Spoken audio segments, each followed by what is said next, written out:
Hello everyone, and what is up, YouTube Wonderland? I am so excited to get started in this journey, and I am thrilled that you are here watching this very first episode. Oh, boy, did it take a lot of work to get to where this episode actually happened. I have recorded this thing about a gajillion times. I did it on my phone first, which has 4K quality video, but I could not get the video from my phone to my computer, no matter which cable I used.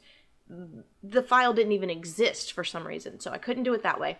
So I went ahead and I moved it over here, and I've started recording it with my camera that's in my computer screen. Not the greatest quality, but yeah, it's better than nothing. Until funds come in to where I can get a better camera, this is what we have. So I apologize for the graininess of the video, whatever noise may happen. I do have 5 children.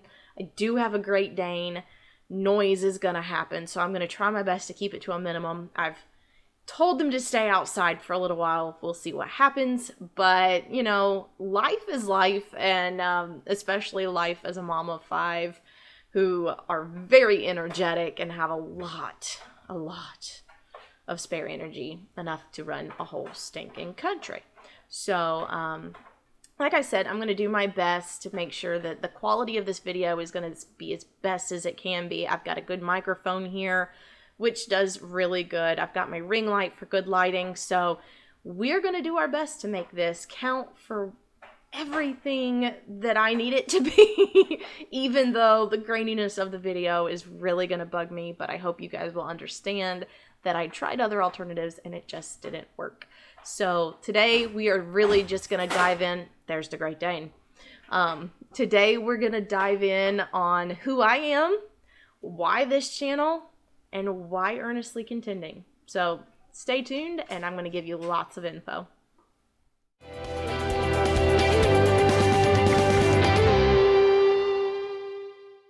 Okay, so do we start with my story, or do we start with the story of the channel, how the name got here? I think we're going to start with me, then we'll go ahead and move into the channel as we close up and go into the name and all of that. So to introduce myself, who am I? I am Christina. I am married to, I'm going to say this because it's very big in Fundyland, to my one and only first boyfriend, first fiance, first husband, Josh. We've been married for 12 years. We have 5 children. Our oldest is 10. We have 9-year-old twins. I have an 8-year-old daughter, and then I have a 7-year-old son. Whew. So yeah, we had 5 kids in a short time frame, and so yeah, that's made life a little wild and unexpected. But to get into my history of who I am, I was saved as a 5-year-old little girl. Went to a church in Fayetteville, Georgia. Daryl Hayes was the pastor at the time, and I got saved during their neighborhood Bible time. I know a lot of people say a 5-year-old cannot get saved, but let me tell you my story.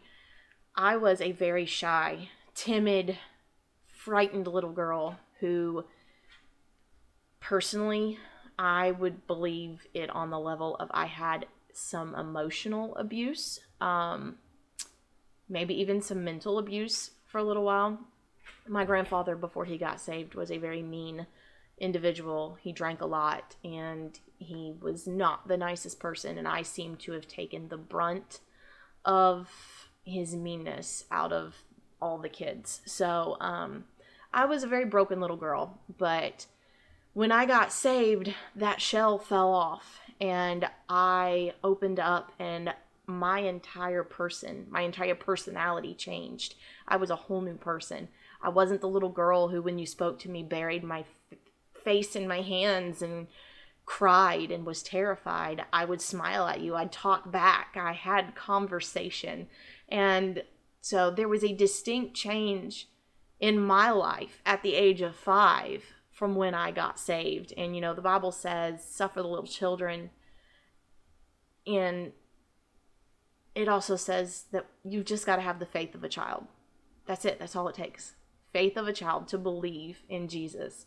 So I got saved at 5 years old. I have been in church ever since. There's not been a time that I was ever out where it wasn't health related. So, it's been my life. And I came from a family that had a lot of struggles in the beginning. My mom and dad moved here from Kansas back in 87, I believe it was. I was born shortly after. And then my dad went from being a lineman to going to the police academy for the Atlanta Police Department. And after a couple of years, after 3 kids in a couple of years, my dad had left my mom and us kids, and he told her that he did not love her. He just wanted out. So at that point, my mom had hit rock bottom, and she had her friend at work who constantly bugged her to go to church. And my mom gave in finally one day. This was 1994 in June, and she gave in and she got saved that morning that she went. And I got saved 3 weeks later, 2 or 3 weeks later. It was in July. So that is how that portion developed. My dad, in between that time frame, came home. He showed up at the house and he told my mom, he's like, look, I don't love you. I'm not here for you. I'm only here to be here for the kids.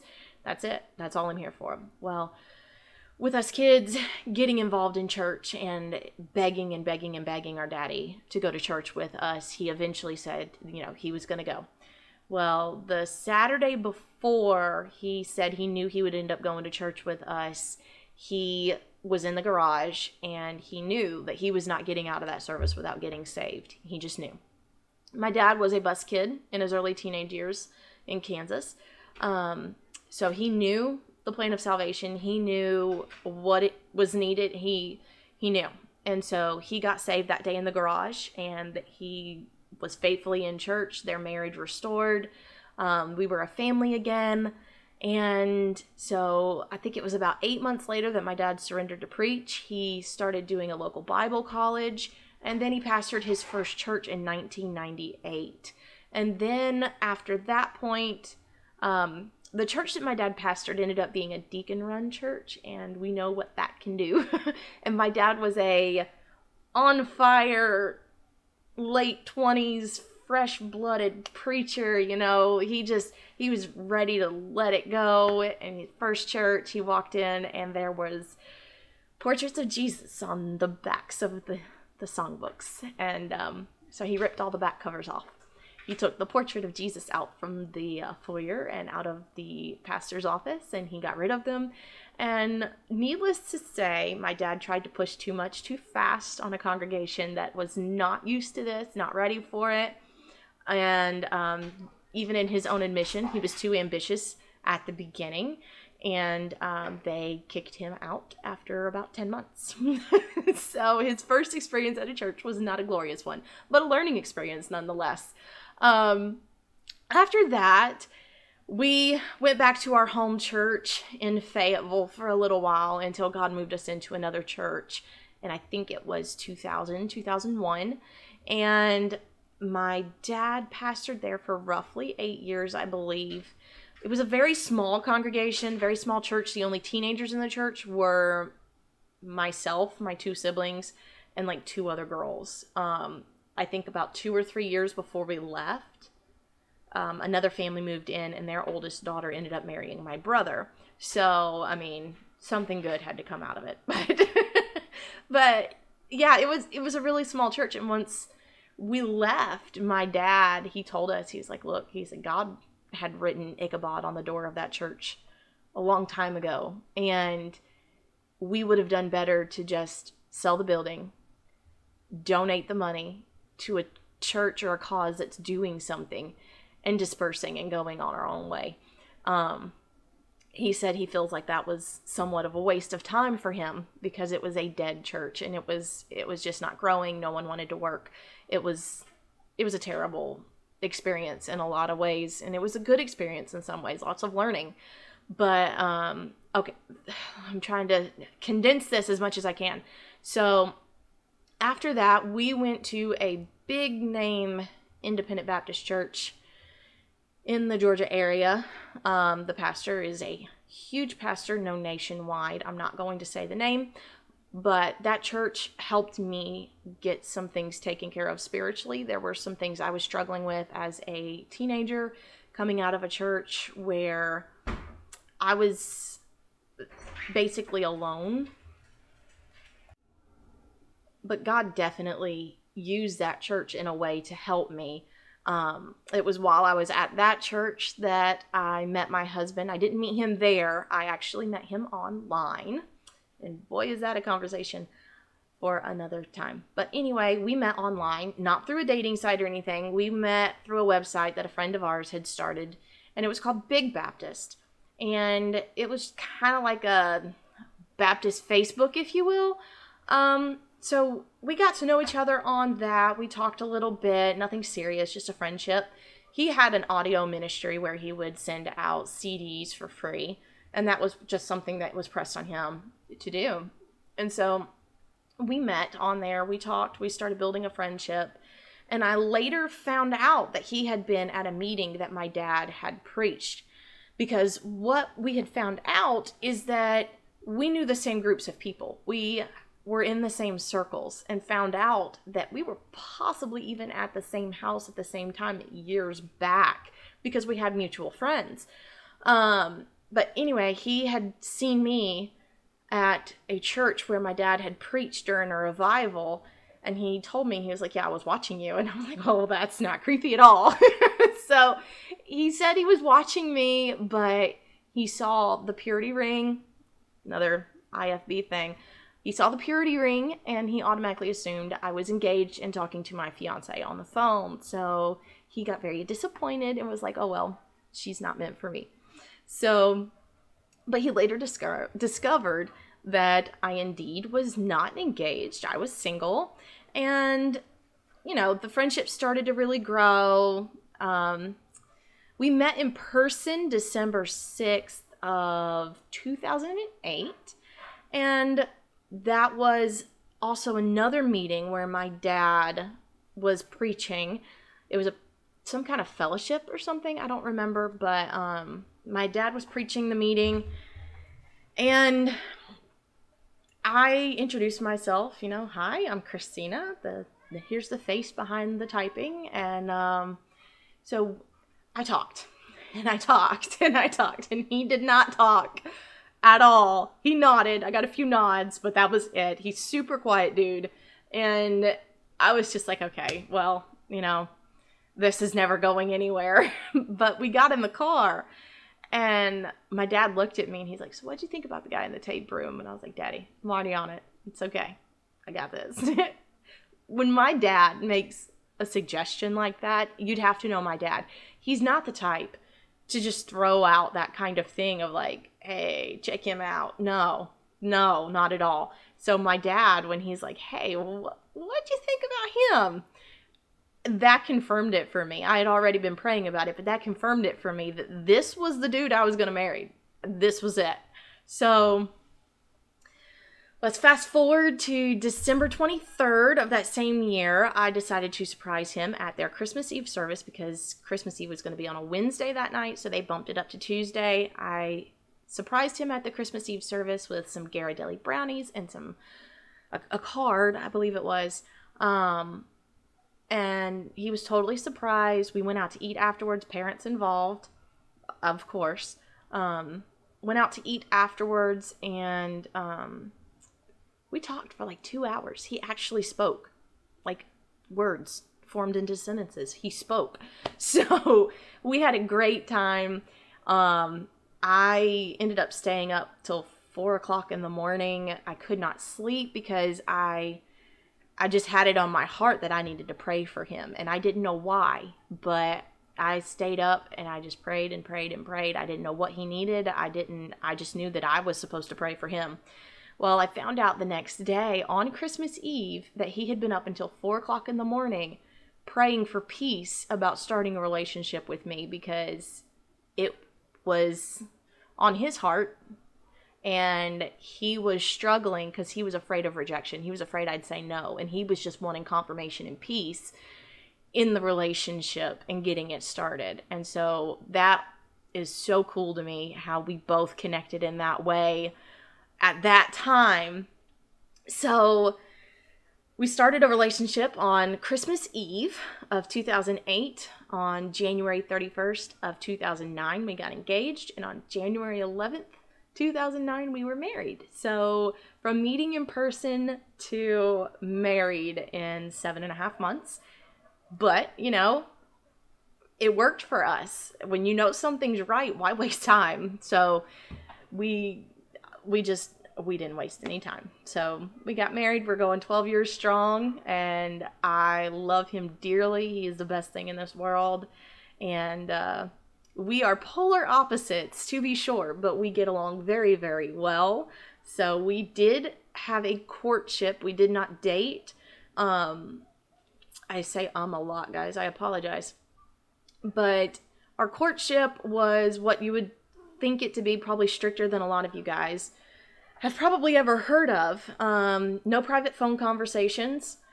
No private communication at all. No private text messages. No private cards or letters. Anything that was written had to be first passed through a parent to be read first. Obviously chaperoned by a reliable, responsible chaperone, which we never had anyone other than our parents do that. Trying to think what else there was. Obviously no touching, you know, like with the Duggars, they are allowed like side hugs and holding hands once they're engaged. Not us. We took the scripture in Corinthians about it is good for a man not to touch a woman. Literally. No physical communication at all. None. Nothing. So, he did not put my engagement ring on. I had my dad do that. Hindsight being what it is, I would change that. If I could go back, I would definitely let Josh put my ring on, for sure. But, you know, different things that you look back on and you realize, oh, what was I thinking? And that's one of the things I realize I should have let him put that ring on my finger. But we'll never get that back. But, you know, it's something we've talked about, we both realize, and we've moved on. So, you know, that is my relationship up to this point. We have 5 children. I'm really trying to condense this, guys, so that it's not like forever long. I'm also trying to get it done before my kids come through the door. So if I talk fast, that is exactly why. All right, so we've covered home life. We've covered salvation. We have covered teenage all the way up through marriage. Standards growing up, just definition of what I was used to. Dresses only. Hair was to be long. One time, at one point, my hair was down to my waist. Sleeves had to be low. They were not allowed to be any higher than that. We had the 3-finger rule for our collar.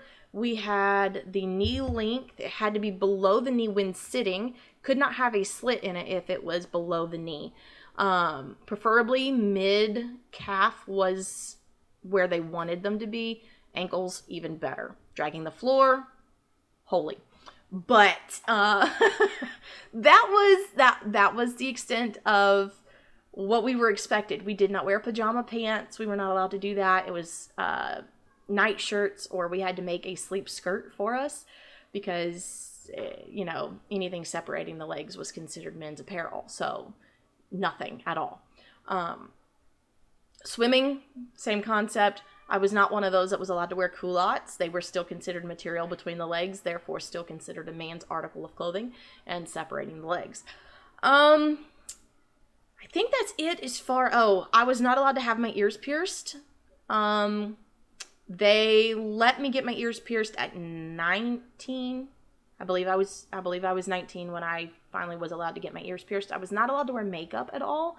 Makeup was introduced to me at 19 as well. These were both things that were brought into the house in order to keep my sister at home, who was about to turn 18. She had threatened to run away several times and actually attempted twice.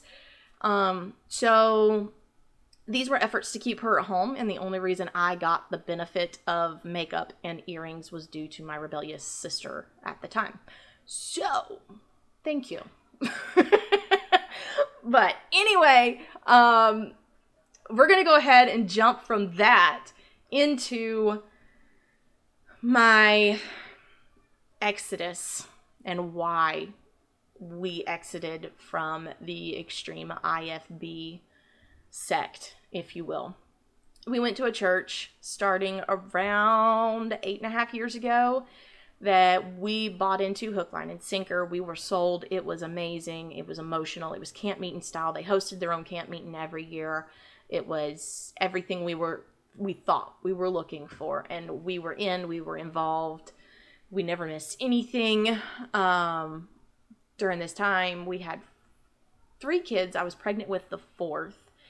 And we loved it.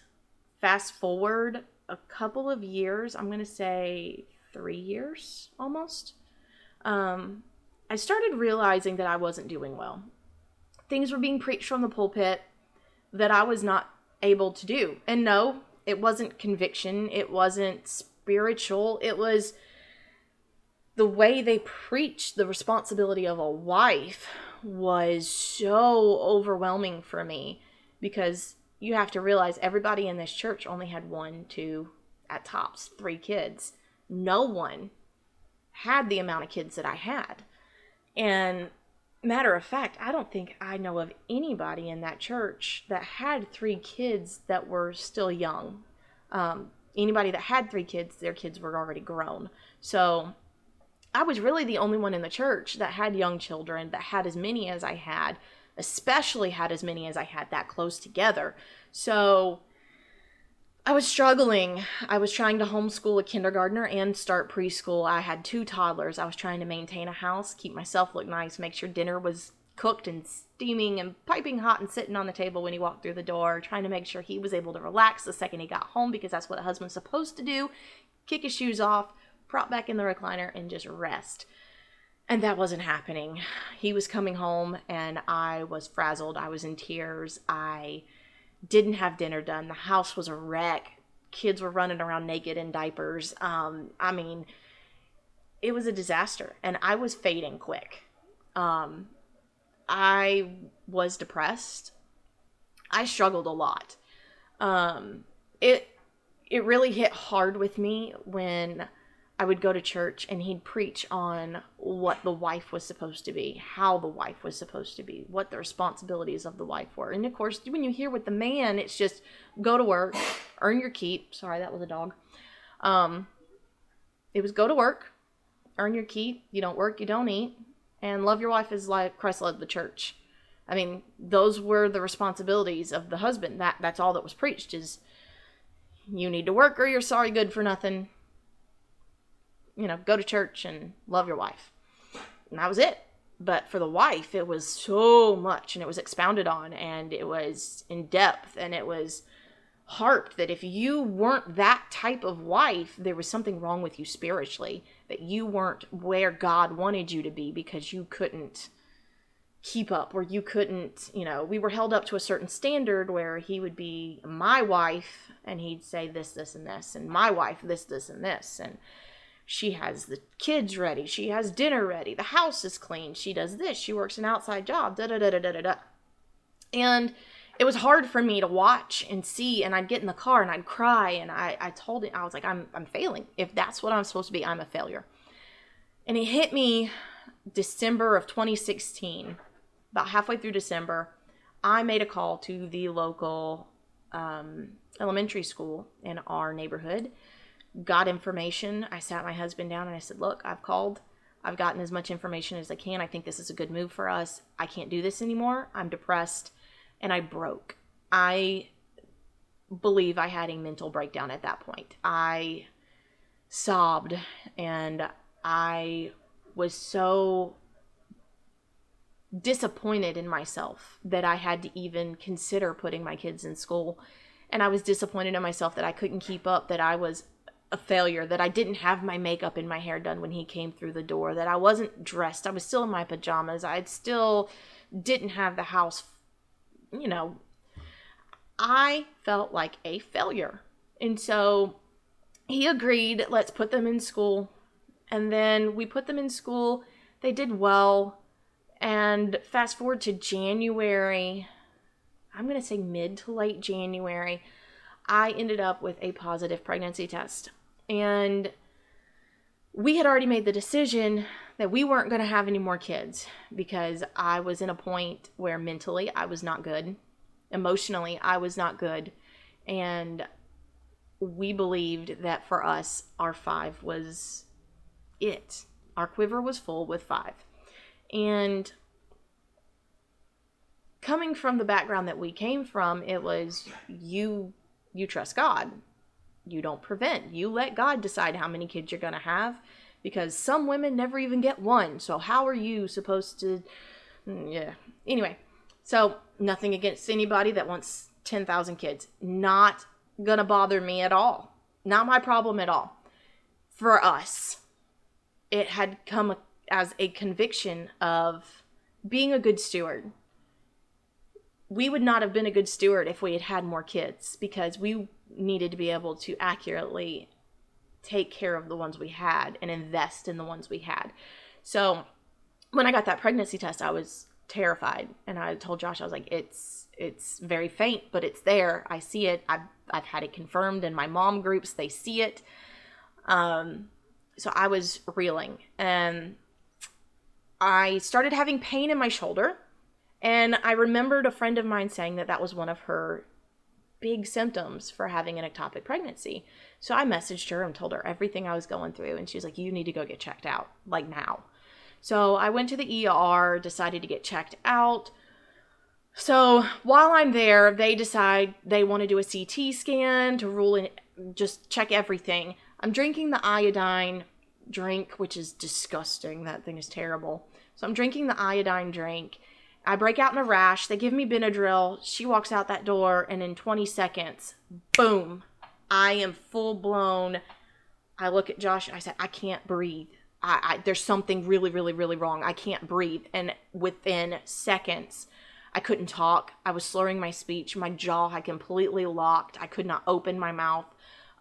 Every muscle in my body went rigid and had seized up on me.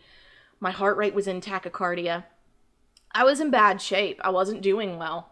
And he ran out the door. He got the nurse. She came back in, and she looks at me. And I'm going to get really close to this microphone for effect.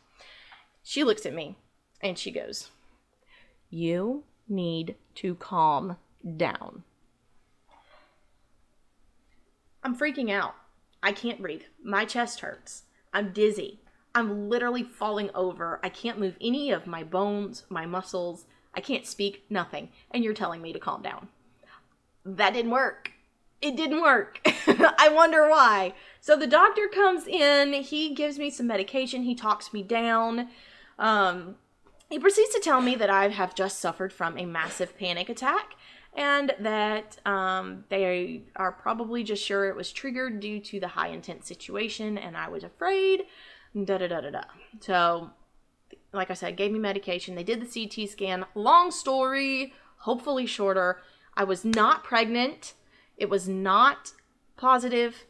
What happened was I had an ovarian cyst that was pressing on my ovary and caused a positive test.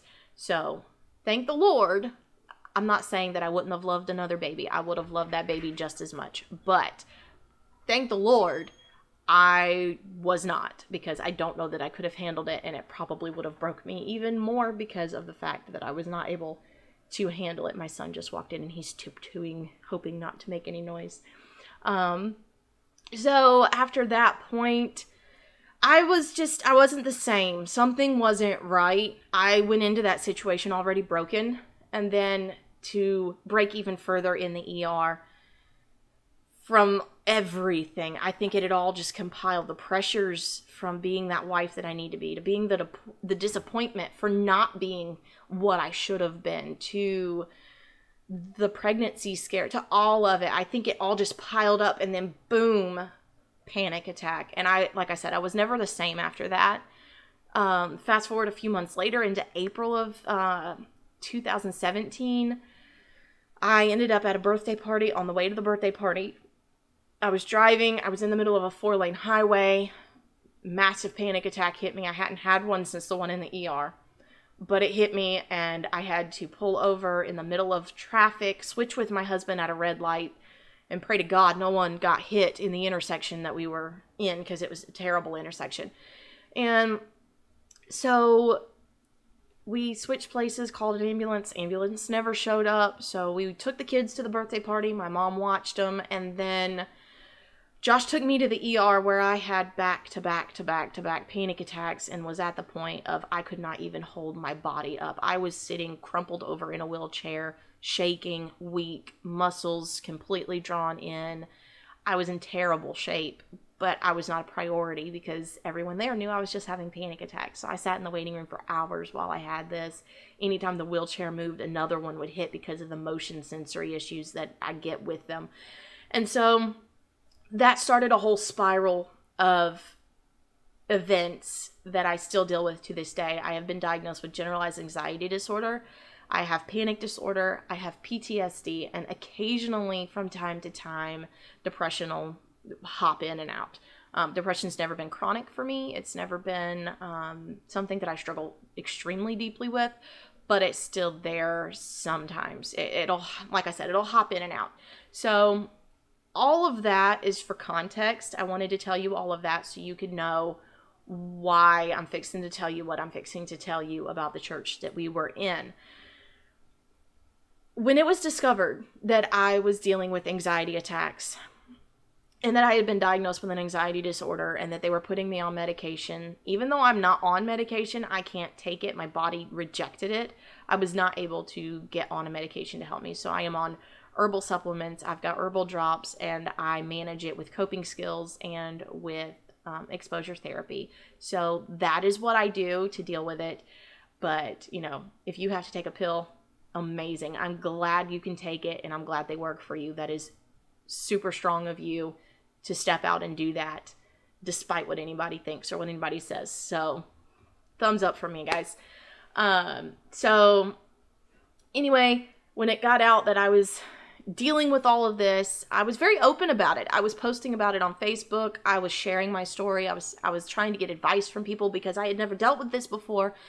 And I grew up in an environment where, you don't talk about it. It's not talked about. The only person I knew of that suffered with any kind of mental chronic illness was Brother Buster Seaton, who had taken his own life. And the only context that I knew from those situations is what I'd heard from pulpits. And no one really talked about Buster Seaton, but they talked about depression. They talked about suicide. They talked about anxiety. They talked about all this stuff and how it was a spiritual issue, or, you're not right with God. You don't da-da-da-da-da. So I was trying to be open about it because I needed help, and I knew I needed help, and so I needed to talk. I needed to be able to get this going the best I could for myself. And so during this time frame, I was homebound. I had become agoraphobic, and I was unable to leave my house. If I got in the car and went more than 20 seconds down the road, I was in full-blown panic attacks, and there was nothing I could do, and I would be spent in bed for the next week because of the 30 seconds that I attempted to get out of the house. My mother-in-law would have to come and take care of the kids while my husband was at work. My husband was taking days off of work so that he could do his best to be here for me and the kids. It was a really, really rough time for us, and something that we really battled. And I was struggling, having grown up having grown up in an environment where, anxiety is a spiritual problem. I thought, okay, I'm going to fix this. I got my Bible. I prayed. I spent probably 3 months straight just crying and praying and cleaning my life out and doing my Bible study and everything. And then it dawned on me, I'm doing all this and nothing's getting fixed. I am sincere. I'm earnest in my desire, and nothing is working. And then it dawned on me that this is something that God has entrusted me with. And I don't say that boastfully. Please don't take that wrong. But this is something that I feel like God has entrusted me with because I'm willing to speak out, because I'm willing to be that voice that some can't be.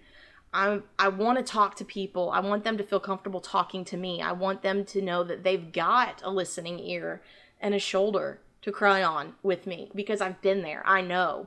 And I may not be able to help you in any other way than to say, I've been there, cry with you, and pray with you. And I wasn't afraid to talk about it. I had my husband who was a great support system for me. It took him some time to adjust. He didn't understand it. He wasn't able to fully grasp it, but he knew something was wrong with me and he knew that I had changed. I went from a spontaneous adrenaline junkie to I can't get in the car. He knew something had drastically changed. So I was trying to fix it. And it dawned on me that this is my thorn. I'm 4.5 years in, and I've still got it. I've got it just as bad. I've just learned to manage it a little bit better. I've learned to cope a little bit better. But God has given me this, and he may not have even given it to me. He may just be letting me keep it. It's happened, but he's letting me keep it because of the fact that it is keeping me close to him. It is keeping me humble. It's knocking me to my knees very often. And I pray it's something that God is getting glory out of because I want him to be seen in me through all of this. That's what I want. And I started a blog where I was studying out different topics, different characters in the Bible. We talked about David and what David went through. We talked about Paul. We talked about so many different things. I talked about the stigma within the church on mental illness and how it's handled. So many things. Well, once I was finally able to get back to church, I worked really hard on it. I got a book that taught me a lot of coping mechanisms and how to work through it. So I finally got my rear end in the door. I finally got there. And the preacher, he was like, good, you're here. This is where you need to be. I was in the service for all of 5 minutes before I broke down and started bawling. I couldn't do it. So I walked out. I sat in the floor of the foyer and just cried the entire service. And when it was over, I went in to get my stuff so that we could leave immediately. And the pastor stopped me. He's like, you need to be here. Whether you cry the entire service, whether you have a panic attack, you need to be here. Whether you're sitting in the service, you're in the foyer, you're in the Sunday school room, or you're outside in the parking lot, you need to be on the property. You need to be here. And so I just cried and I just shook my head. I was like, that's all I could do. So I shook my head. Well, the more I started showing up, of course, exposure therapy, it helps you adjust. You get more acclimated to your surroundings, and the more you expose yourself, the more comfortable you are in that situation. So, of course, I started getting better.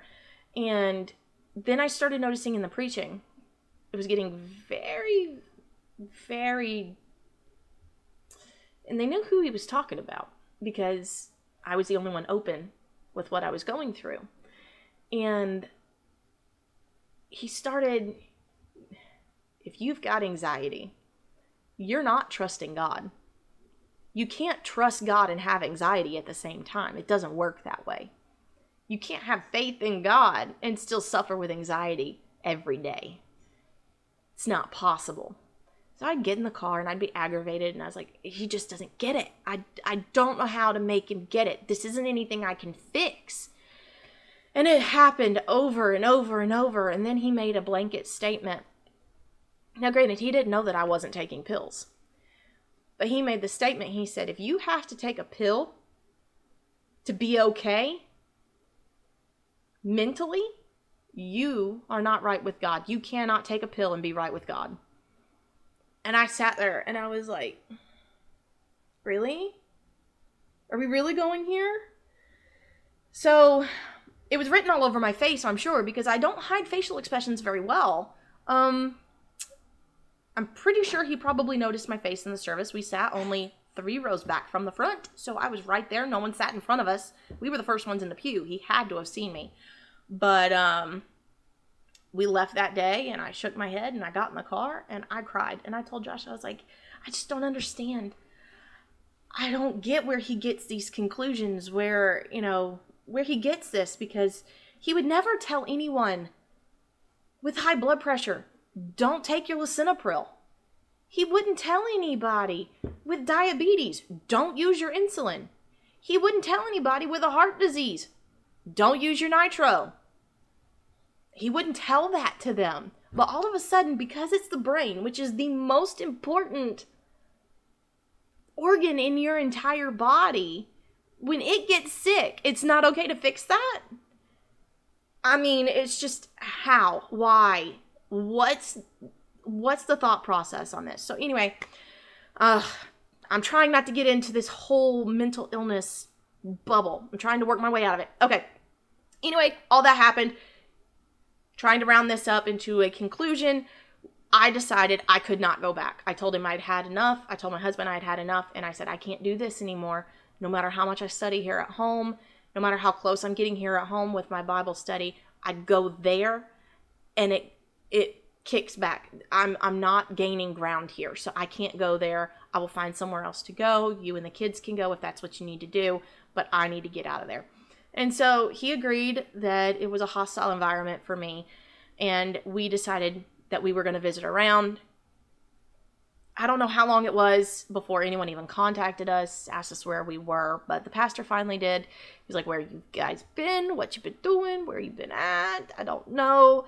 And so Josh told him, he was like, look, we've been visiting around. We feel like God's leading us out, and among other things, this is just what we feel like we need to do. So, sorry about that. My daughter thought the best way to get my attention from outside to ask if she was allowed to come in was to knock on the door, and I can't edit it out of my video. It wouldn't let me, so here we are. Yeah, my husband told him that we felt like we were being let out, among other things, and the pastor called for a meeting with my husband. So my husband went back one final service.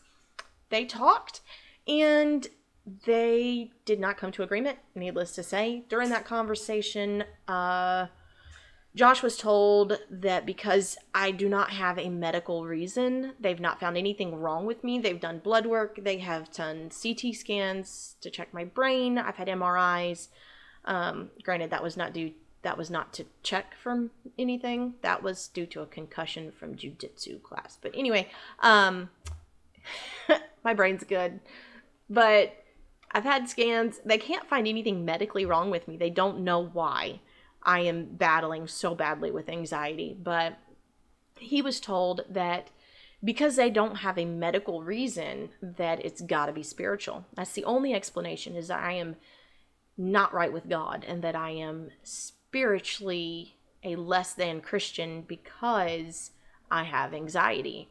And so, among other things, I was told to be quiet, to stop talking about it. I was putting too much of a focus on it, and I was drawing attention to myself because of my blog and my podcast and my Facebook posts, and offering to be there for anybody who may be struggling in secret that no one knows, or they don't have a support system, or, all that. I had started a secret group on Facebook for those that were struggling with anxiety as Christians and had nowhere else to go, no one to turn to. And that group is over 150 people, I believe, now.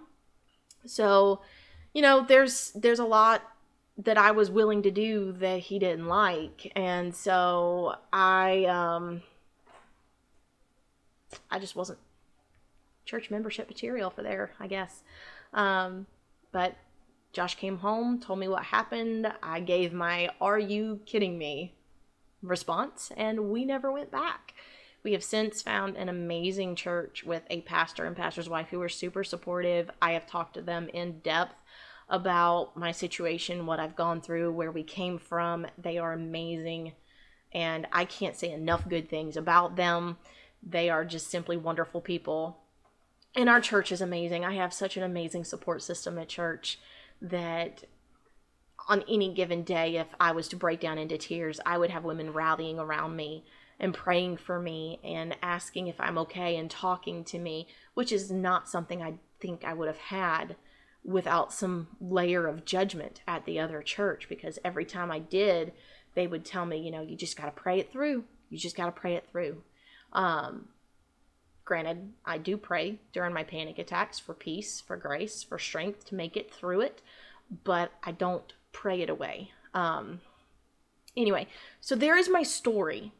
That is the conclusion of my personal story of our exodus, if you will, from the strict IFB movement in culture. So there is that. I do want to talk to you guys a little bit about Earnestly Contending, the channel, how it came to be. I had it on my mind and on my heart for a while, and I've been watching, the RFP and the church split, and I've been watching all these different channels and podcasts, and I'm like, you know what? There's no women. There's no women. It's all male voices talking from a male perspective, and I feel like there needs to be a female voice from a woman's perspective of what we've been through, of what we've discovered through all of this. And so I went to go to bed the other night and I fell asleep, and I woke up at 3 a.m. in the morning, and I had it so heavy on me. It would not. And for some reason, the only statement that I had in my mind was earnestly contending in defense of the truth. That it just kept I go to say earnestly defending every time. Earnestly contending in defense of the truth. It just kept running. And so I woke up the next morning and I looked at Josh and I was like, I think I'm supposed to start a YouTube channel. He's like, what? I think I'm supposed to start a YouTube channel, and I think this is the name, Earnestly Contending. And he's like, okay. I was like, okay. So I started putting things in motion, and I'm going to put the definitions of earnestly contending on the screen for you guys so you can see why I think this name was placed on me. It's something that I feel very strongly about, as the definition says, with conviction. I feel very strongly about this, and I want to be able to tackle the tough subjects. I want to be able to be a window of truth for the women out there who feel like they can't talk, or they can't speak up, or those that need someone to talk to. I want them to know I'm here. I've been there. I've seen some things. My husband has definitely been through some things in the church he came from before we got married. My husband, if you knew him, you would know how ridiculous this claim is. But in the church that he came from, he was churched for something he was not guilty of. He was accused of following Cinderella, which he'd never had a girlfriend before. He's never had any romantic relationship at all before me. And so they churched him due to the rumors that was being spread about him due to family members of the pastor. But anyway, whole different story there. But we've been through a lot, and I thought we could share our story, talk about some tough subjects. I want this to be a place of truth that stands in context of the scripture and uses scripture as a priority and in the forefront, and we stand solely on the scripture. There are some topics of study that a lot of people don't know I've been studying, that I've been looking into, and once they come out, it's going to be a not so nice reality of things that are going to come to pass, but there's going to be a layer of disappointment, and I'm probably going to get the backslidden comment a time or two, but it's something that I feel very strongly about, and there's nothing wrong with studying your Bible in its context and finding out the true definitions and meanings of what you're actually reading. So, historical context and all. So, anyway, this is it, guys. Let me explain thoroughly. I do have a link for a Teespring store. I've created some t-shirts. There are some logo t-shirts, some tumblers, stickers, that kind of thing. But it is not to profit off of this channel. I want to put that out there. It's definitely not to do that.